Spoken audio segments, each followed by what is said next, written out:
জয়গুরু বন্ধুরা, আমার চ্যানেলে বিউটি কিচেনে আপনাদের সবাইকে স্বাগত। আজ আমি রান্না করব কাতলা মাছের ঝোল। দেখুন বন্ধুরা, আমি এখানে কিন্তু তেল দিয়ে দিয়েছি, টমেটো দিয়ে দিয়েছি, তেলের উপরে একটু লবণ দিয়ে দিয়েছি। এবার এটাকে একটু ভেজে নেবো টমেটোটাকে।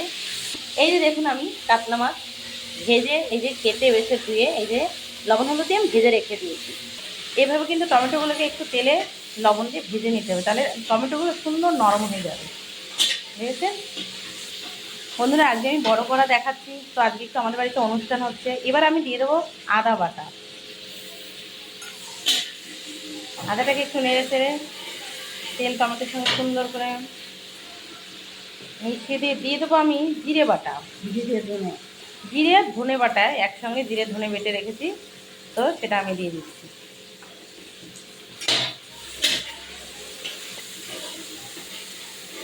এভাবে সুন্দর করে মশলাটাকে ভেজে নিতে হবে। আমি এবার দিয়ে দেবো লবণ, পরিমাণ মতো লবণ দেবো। হলুদ না হলুদ দিয়ে এখানে নেড়ে চেড়ে হলুদ দিয়ে দিয়েছি।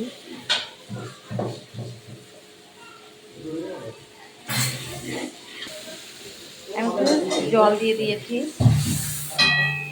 জল দিয়ে সুন্দর করে একটু নেড়ে চেড়ে নিচ্ছি। সামান্য একটু জল দিয়ে মশলাটাকে একটু কষিয়ে নিচ্ছি। জলটা দেখাতে পারলাম না, তো এভাবে কিন্তু জল দিয়ে দেবেন। মশলা সবসময় কষানোর সময় একটু জল দিলে কষানোটা ভালো হয়। এবার আমি দিয়ে দেবো লঙ্কার গুঁড়ো। যে যেমন ঝাল খাবে সে তেমনই লঙ্কার গুঁড়ো দেবেন, ঠিক আছে? আমরা একটু বেশি খাই লঙ্কাটা, সেটা তো জানিনি, সব সময় সব ভিডিওতেই বলি কাঁচা লঙ্কাটা ভীষণ বেশি খায়, শুকনো লঙ্কাও খাই। একটু ঝাল ঝাল না হলে যে কোনো তরকারি আমাদের কাছে মনে হয় না তরকারি। একটু আমি চিনি দিয়ে দিয়েছি, তো কিছু মনে করবে না, কারণ ভুলে যাওয়া হচ্ছে, 2-3 জনে মিলে করা হচ্ছে, তো চিনি দিয়ে এভাবে জল দিয়ে মশলাটা কিন্তু সুন্দরভাবে কষাতে হবে, তবেই মশলার কালারটা খুব সুন্দর হয়। দেখুন টমেটোর সাথে চিনি যখন দেওয়া হয়েছে, মশলার কালার সম্পূর্ণ আলাদা হয়ে গেছে। যে কোনো জিনিস দেখতে ভালো লাগলে খেতেও ভালো লাগে। আমি এবার জল দিয়ে দিচ্ছি। দেখুন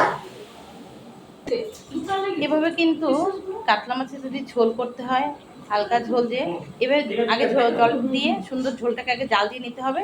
আমি যে মাছ ভাজা করে রেখে দিয়েছি, সেই ভাজা মাছটা এবারে ঝোলের পরে দেবে, তাহলে কি হয়, মাছটা কখনো ভাঙবে না, একদম গোটা গোটা মাছ থাকবে। দেখুন এবার আমি মাছ দিয়ে দিচ্ছি। এবার এই যে মাছ দিয়ে দিচ্ছি, এবার একটু হালকা করে নাড়তে হবে যাতে মাছগুলো না ভাঙে, মাছগুলো বেশ গোটা গোটা থাকে।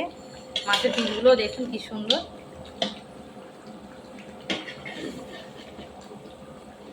একটু আবার এই মাছের ভিতরে ঝোল না ঢুকলে কিন্তু মাছটা টেস্ট লাগে না খেতে, তাই একটু জাল হবে, একটু ঝোলে মাছে মিলে এভাবে সুন্দর কিন্তু পাতিয়ে দিতে হবে মাছগুলো, ঠিক আছে? এভাবে কিন্তু পাতিয়ে দেবেন।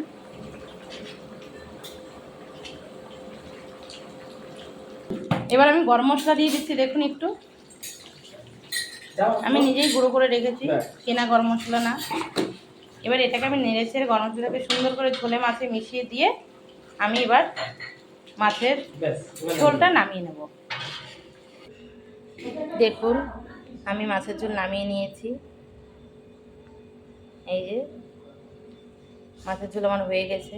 তো এভাবে কিন্তু মাছের ঝোল কিন্তু সুন্দরভাবে রান্না করে আপনারা খেয়ে আমাকে কমেন্ট করে জানাবেন খেতে কেমন লাগে।